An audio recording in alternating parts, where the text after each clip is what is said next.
I have Mark today at SaaS Open. We're going to talk about events and how to make them exciting. I am extra interested in talking to Mark because he's been at HubSpot and at Drift doing amazing things. And as a marketer, I've been a big fan of the work that he's done before. So I'm curious to learn his secrets. Hopefully, we're going to get to some of them today. Thank you so much. What got you into marketing, Mark? So I did some undergraduate research. I had a business degree, had 2 minors, but through this undergraduate research I did and the education around that, I started to quickly realize that education is such a powerful thing when used correctly. And then I kind of started to realize, wait a minute, marketing is a lot of just education if done well. So I'm like, if I could take this passion for teaching people how to change for the better and apply that in the context of a business, that could be interesting. So that's how I stumbled into marketing. How did the HubSpot experience, you've been there at eight years, how did it shape your trajectory as a marketer? More than anyone could imagine. I joked that I got 2 SaaS MBAs when I was at HubSpot. One before the IPO, one after the IPO. And it taught me the most important thing, which is get as close as you can to your customers and learn from them, and use revenue and retention as a really strong signal to knowing if you're doing the right type of marketing. Right? Don't think about leads necessarily. Don't think about just meetings. Think about the customers that are signing up, that are sticking with you, and then think about how you can get more of those customers. So you have product market fit, but then you got to figure out actually how to get kind of like your go-to-market fit, which is the efficiency equation, which is so much of what is in play today. That resonates so much with me. I think that marketers are so much more about just running ads and writing content. They're the drivers throughout the full funnel, alongside the sales team, alongside the customer success, account managers to help them be successful. And as you say, driving more of that good pipeline at the top. What are some of the things that are working well right now, at least from your perspective from outside at HubSpot in that direction? They've created, and I was lucky to be part of this, multiple, you could call it moats around the business, right? One is a community kind of moat, right, of people. Bigger than that, it's the ecosystem. They lean so hard into integrations. I remember back, probably right around when we went public, we're going to double down and build a very open platform. And that has created a lot of knock-on effects, because what does that do? Co-marketing, co-selling, all these things that help with not only new revenue growth, but retention. If you look at one of the most interesting things to look at is your retention rates as it relates to the customers that are integrating with another tool that yours integrates well with. And what we found in HubSpot was if someone was integrating with 2 or more tools, their retention were incredible. So it's wait a minute, we should just lean into that. Let's build a huge ecosystem. Of course, the content machine that was started early continues just to have outsized effects because of the inertia, right? Of that content. To me, those are probably the 3 big things that stand out. When it comes to content, since you've been trialing on that same trend of content at Drift as well, what are the secret ingredients to creating the kind of content that converts? It's a good question. I think the number one thing is passion. The person creating the content has to be genuinely interested in the thing that they're creating. You can't fake passion, right? You can probably tell, I'm pretty excited about marketing, right? You're excited about starting companies, right? And the whole go-to-market thing. And at the end of the day, passion dictates what good content is. And that also means, though, you have to have an open mind, right? No one knows anything, everything. You got to figure out how to take what you're interested in learning about, the audience you're trying to develop, or the market you're trying to shape or create or grow, and be a sponge. So the best content marketers are also just great learners. They just love to learn more about the thing they're passionate about, and they do that by connecting with other people, pulling people into their content, taking a very people-first approach to content marketing. Thinking that you might know it all. It's like a death wish with content, right? No one knows it all. So you got to just have an open mind, and you have to be willing to try a lot of things. If you're just sticking to one format, I think you're limiting yourself, right? If you don't try a variety of things, you're going to miss an opportunity. So when you hire for a content writer that's passionate, in order for them to have passion for what they're writing about, ideally they're coming from the ICP that you're writing for. Does it have to be tied, or how do you think about getting them to have passion for the things that they're writing about if it's a different ICP than themselves? It's true. They have to have directional interest in in what you're selling, but also the vision and mission of the company, right? So there's two things at play. One is like, yeah, if they're interested in the actual product, that's way better. But if they're really interested in like the impact you're trying to have on people through your product, through the market, that also is just as good. Both is ideal. So it can be tricky. Some companies don't have that like luxury. That's where I think a content marketer is a great broker. They are passionate about creating connections and relationships with people that are really passionate about those things and getting content from them, right? And then that means they're more of a strategist. And also the great content marketers or writers understand how content plus performance-based marketing, demand gen revenue marketing, plus community building can all work together to create this superpower. If you just think about content in isolation, but you're not considering how to take that content and use it, like you said, across marketing, sales, and CS, and also how to use it to create a spark for community growth or continue that community fire, you're also probably not getting as much efficiency as you could be from your content. So now you're at Airmeet. How do you think about the community links for your content as well? Where are you building your community? Is it Slack? Is it LinkedIn? Is it Facebook? Where do you go? Similar to Chili Pfeiffer, right? It's LinkedIn, right? Okay. LinkedIn is the ICP. I'd say though, we're building it through people. Like I'm a big believer in this, what I call a people first go to market, a company first go to market, right? We can talk about the difference between company and people first, but at the end of the day, people, especially I know some of the questions you might have around AI or like what I think about AI, AI it's going to happen, but at the end of the day, like people are what makes a experience something special that you remember. Are you going to remember the AI?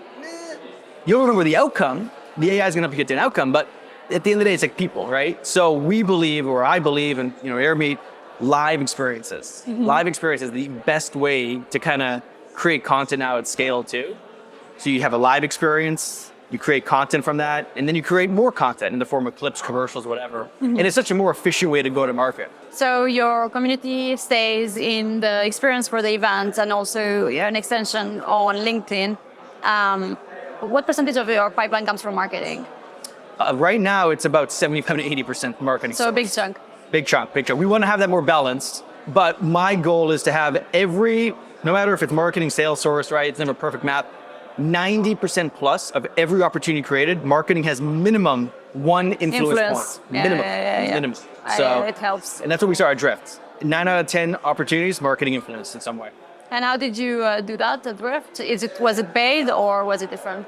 It was mostly through organic social, organic search. We did do some paid stuff. I mean, content syndication, I don't know. It's like it may be very top of funnel, get people into the database. I think there's just so many more ways you can do it, right? Like you could partner with people, you could partner with brands. They have an audience that's a similar audience that you're trying to go after from an ICP standpoint, similar value.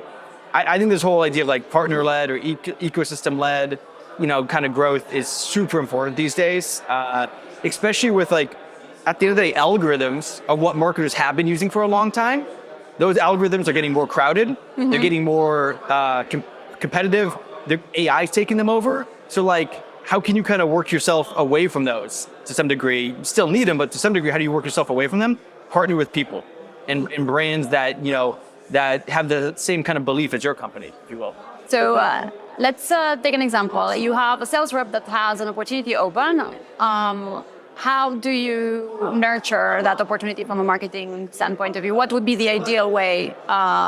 And how have you done it in the past? It's a good question. So I take the tact of like, I want to be very aligned with sales all the time. But when it comes to open opportunities, I want to make sure that marketing doesn't do something to overwhelm, confuse the buyer, right? Like do anything to jeopardize what the account executive is working on. So what I do is one very high-level tactical thing that I do is every Monday I send out a company-wide communication called the Monday Marketing Minute, and it's broken down into 3 things: brand, pipeline, and people. And I'm explaining to the whole company, here's what's going on in marketing, and here's what we're doing with sales, here's what we're doing with CS.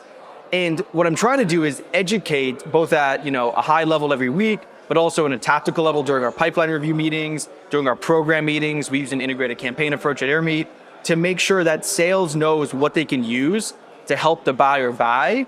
And at the end of the day, because we're a small team, work with the sales rep indirectly or the sales leader, we don't have a huge sales team, and say like, look, you have these open opportunities. What if we did an executive online event with our CEO and say me, would you think that would help, put these over the finish line to some degree, right? Convince them that we're a better solution, we're a different solution. Of course, we'll do something more unique than just host an online event. We'll incorporate some type of experiential thing into that, but just ask them. Just like say like, look, like we're thinking about doing this, defined audience, very tactical. Would you invite your opportunities to that, right? Mm-hmm. So I think sometimes you got to do like these broad-based things that are like rituals that happen every week to make sure the team knows what's going on in marketing. Internal marketing is super important, but then just get into the weeds too, right? Unless you have like dozens and dozens and dozens of sellers, just working with them on a weekly basis at a tactical level is where I found the most success. That's where I did HubSpot. HubSpot, how the sales team got to use Academy was I went to every sales team on a regular basis to teach them what we were doing, how they could leverage it. And I brought people on the sales team that we did things with to help close deals. So I would say, hey, so-and-so account executive, can you talk to your sales, your team about how you use this thing to close this big deal? That's the best thing you can do. Once you have sellers vouching for you as a marketer, game over, I think, because everyone listens to the people who are bringing in the money. I'm going to take a step back and ask you, what do you think are the top 2 skills for a marketer to succeed in their growth path to getting to a CMO role? I'd say we already talked about one of them, like super curious. Like you got to love learning and creating hypotheses. And I think the other thing would be collaboration. Become a CMO, like I view CMOs as the uniter of the C-suite. They have to drive a lot of the go-to-market. Ultimately, the CEO, I think, should make all the go-to-market decisions because like it's the business and the CEO does that. But the CMO and the CEO need to be super tightly aligned, and the CMO is helping bring the CEO's vision to life and helping the CEO understand the market better, understand the signals, and actually operationalize that from like an account standpoint, persona, intent standpoint, and then align that across sales, CS, and product. And just really understand, if I had to give a third one, the great ones also understand the financial side of marketing. There's a huge financial side of marketing that is talked about in the concept of budgets. But no. Like a budget is a set of numbers or figures. It's all about then like how do you articulate what each of those budget line items are actually doing for the team or doing for the company or doing for the market, and telling that story out. So the last one would be, I'm giving you 4 now, would be storytelling. They got to tell stories, which I guess is kind of part of communication. I am curious with one of the things that you mentioned, since the CMO and the CEO have to be so well aligned on the go-to-market, do you find that the companies that are most successful have a founder that is understanding of marketing? Big time. Yeah, I've lucky enough to have been at 3 companies, HubSpot, Drift, and Airmeet, where that has been just super tightly aligned. I advise a few companies, and that's one of the key things I hone in on. It's like you got to make sure that the CEO and minimum CMO and CRO are aligned. They understand why they're taking this strategy and putting it into the market today, but then also in the next 2-3 years. Like, what is the ultimate like growth for the next 2-3 years? Any misalignment is a point of friction. Friction slows things down. You want to be moving as fast as you can, honestly, right? I'm seeing that the tenure for CMOs is so short in SaaS, right? Yeah. You're an exception, but the tenure of CMOs is so short. And I truly believe that there's a misalignment problem. There's definitely misalignment, right? And that starts at the moment you start talking about the position. Like, what is your vision for the future of the company? How do you see the go-to-market panning out? How important is marketing? What's the story? Where do you see marketing's involvement and role in the whole thing? What are some of the top tactics that marketers use to make the most out of their events? What makes for a successful event? Okay, you're talking about in-person or online? Let's do online. Online? Planning. The biggest mistake with online events, 30-minute webinars, standard webinars, bigger events, they don't plan enough. The golden rule for me is 5 to 7x the length of the event. So if your event is 30 minutes, you need minimum 2.5 hours of planning. That includes the run of show, the speaker prep, the distribution plan, and also how you're going to reuse that content after the event. You need a solid brief. I'm still blown away by how many marketers don't either use briefs or don't or don't build out a brief enough. And it could save you so much time and money and resources. Because if you thought about this one event and all the things that you could get from it, both when it happens, but also before and after, you might be able to cut down the rest of your marketing activities by 20 or 30%, because you're able to squeeze more from that orange, more from that event. So planning is number one. And the number two is for online events, you need, goes back to the question about content and content marketers, passionate people, energetic hosts. You gotta keep them dynamic, fast moving, interesting, almost like a TV show. You cannot do PowerPoint anymore. If you do PowerPoint and Google Slides, you can't have more than 6 or 7. You need to think a lot differently. I'll just say that. There's more I can unpack there, but I'll stop there. Engagement is key. Obviously, a lot of people are tuning out if you don't keep them entertained, and the attention span these days is narrow.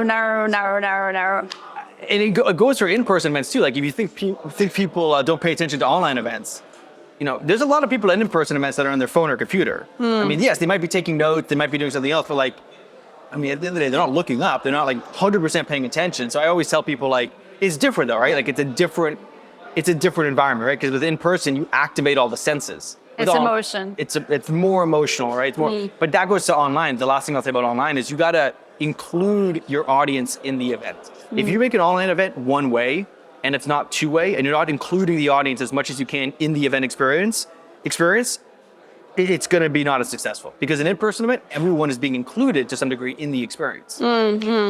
I used to do presentations at big events, and I would talk a lot about actionable things, and I would go through my list, and this is what I've done, and this is what I've learned. And I was observing that the less of that I was doing and more emotional inclusion of things that I'm going through, challenges that I'm going through personally, or just sharing my humanity has people no longer looking at their phones. And I just had a keynote today, and 99% of the people were watching. So I think I've nailed the emotional part. I agree. But I do think that there's a lot more to be done at a live event to make it even more engaging. What are some of the tactics that you've seen that are paying dividends?